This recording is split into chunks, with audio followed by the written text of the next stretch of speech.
Hi there, I'm Judy Vitale, your astrologer with ReadTheStars.com. This is Weekly Horoscopes at Work. Okay, so the week is November 24th through 30th, Thanksgiving week. So I hope everybody's going to be thankful for what you have. Even if you don't think that you have a lot, if you just sit there and think about what the things that are inside you and around you, I think it makes you more aware of the possibilities for getting the things that you want to manifest in the future as well. And that's sort of the spirit of the season. We're giving thanks and then we're making wishes as we go through the season of hope and the season of light later on. And it's all kind of sponsored by the sign of Sagittarius. And what I want to talk about with more energy going into Sagittarius right now, not only the sun, but of course, Mercury, which the sun carries along with it oftentimes. Mercury being the way that we communicate, the way that we speak, the way that we think. We'll be a little bit more optimistic and happy, and happier frame of mind for the next few weeks. And also, with the Sagittarius energy is going to interact with a very important planet, and that is Neptune. Neptune entered Pisces a little while ago, and it's an outer planet, so it's going to be there for a very long time. It influences our whole society, and it's really about hopes, dreams, wishes, a way of transcending what we consider to be the concrete reality. We can do this on the positive side, which I hope we'll all stay with, through our spirituality, through creativity, art, channeling the muses, so to speak, hearing the divine in our ears and in our hearts, and then acting on it and taking action with it. So that's really important. We're going to be able to tap on some of that energy this week. On the negative side, Mercury can represent delusion and addiction. And if you feel that you're in a situation where you're being deluded, or if you're in a situation where you feel you're addicted to something that you want to be freed from, this is a good time to get in touch with that and come to some kind of concrete understanding about it so that you can move forward and onward. Okay, so let me go through this day by day. Monday, Capricorn moon after 11:30 a.m. Eastern time. This is a good time to be organized and to just sort of look at the big picture and say, where do I want to go next? And then you'll be able to identify it, hopefully.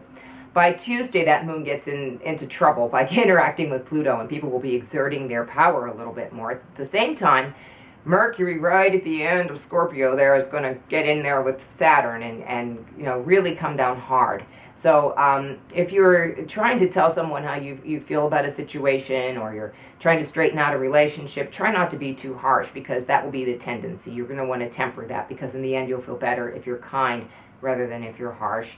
But then again, you do need to set firm boundaries, and that's part of the lesson of Mercury and Saturn together.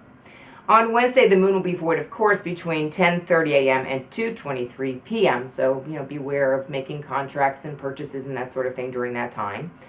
And your stuffing, because it could come out a little bit, funky. You never know. And then your travel plans, also try to make them after 2:23 p.m. Eastern time if you're leaving on a Wednesday there. We will have Venus trine Uranus, and this is a time when we just impulsively tell people how we feel in a good way. You might have somebody that you see every day and say, I'm really glad that you're my friend, and you don't even know what that's going to mean to them. So many people get very lonely around this time of year, and it's important that we try to hold one another up, okay?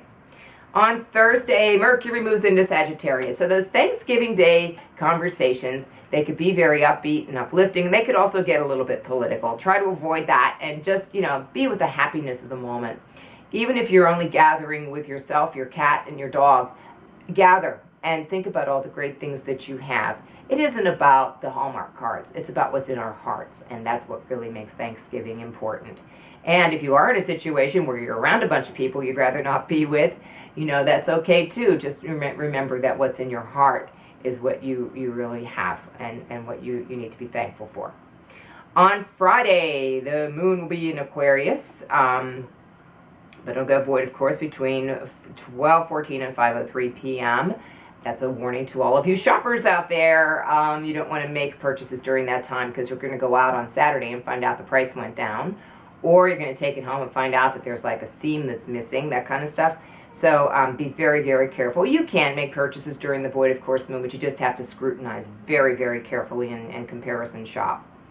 The other things that the void of course moon are good for is sitting around and eating leftovers and having a little bit of leftover feeling about what processed during Thanksgiving, and that's really cool, a great way to spend that Friday, which is sometimes what I do. On Saturday, the moon is going to tap into Neptune very deeply, and this is going to be a very highly creative, imaginative, and also a very romantic time. So get in touch with your feelings, do whatever you need to do while the moon is in Pisces and with Neptune on Saturday. On Sunday, the moon will go void, of course, between 3:47 and 8:14 p.m., and Mercury, now in Sagittarius, is going to make a square with Neptune. So we're going to be able to reveal those areas in our lives where we're deceived or deceiving other people or ourselves. So pay attention to that idea on Sunday and try to bring yourself back to a point where you're dealing out of a genuine truth in your heart, because that's really what the Sagittarius period that we're in now is all about, is finding our truth and dealing with it. I will be hanging with my family a lot this week. We're escorting my mom on her passage. She's made it 93 and a half years, so God bless her.